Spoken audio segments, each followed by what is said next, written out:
कम नहीं पता हाँ कहीं बैठ के खात है ये मैं कनी चली तनी तो हाल चलने में थोड़े दिन हमारा दिल ना लगा। अच्छा हाँ तो देखो तारा कितना सुंदर बबुआ जन्मल बा बबुआ हाँ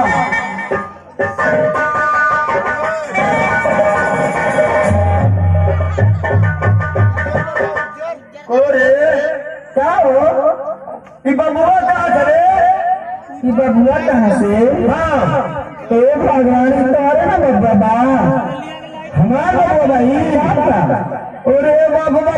कौ महीना बबुआ होना चाहिए हमको बताओ था कौ महीना में होला तारा तो मैं क्या मालूम कि कौ महीना में होला मेरा भी पता है हाँ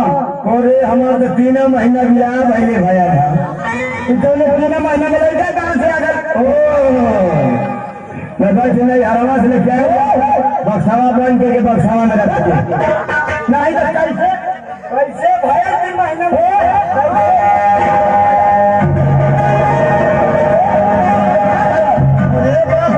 अरे जान ले बताओ जान लेगा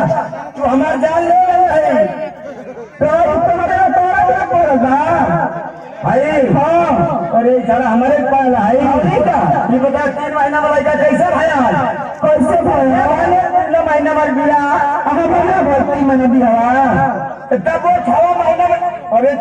3 महीना के बाद हुआ 9 महीना हो भाई आगर भाई हम अपन खरीद लो और 3 महीना रुक एक फैसला पर घरवा करी तो बोला है तो घर जी फैसला करनी घरवा बोला और बोला ए पढ़ा अरे बता जिठा पढ़ा हिसाब अरे प्रधान नमस्कार नमस्कार भाई नमस्कार तो भैया मालिक क्या बात है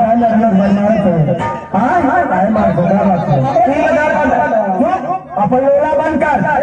हम लोग करे तो फैसला कर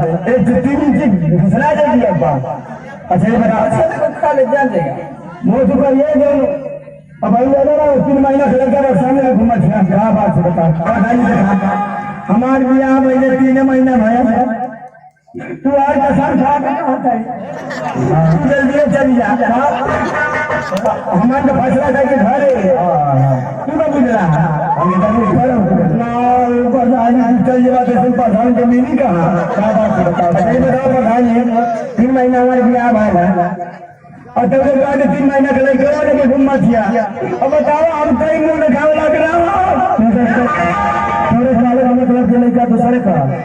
ये कदम प्रधान जी तू एकदम भाई पकड़ लेला ये लड़का लगा हम कहना यार मैं से लेके आए बक्सा में डाल के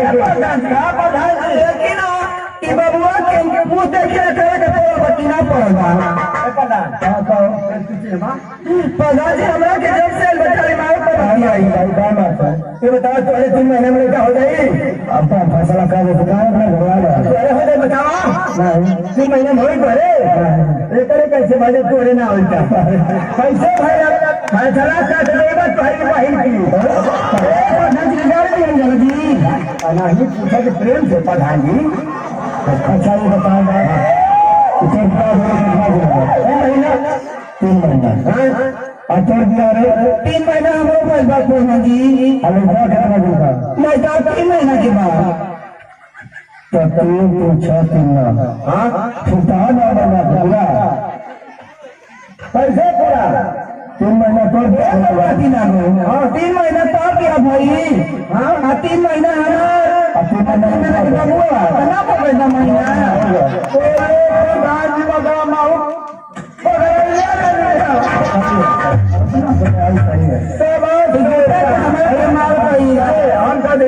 हमारे बेटा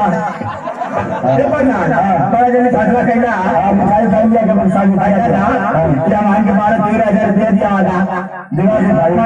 हमारा लड़का कोने में दिन में जाए तो ना करे सुन हाँ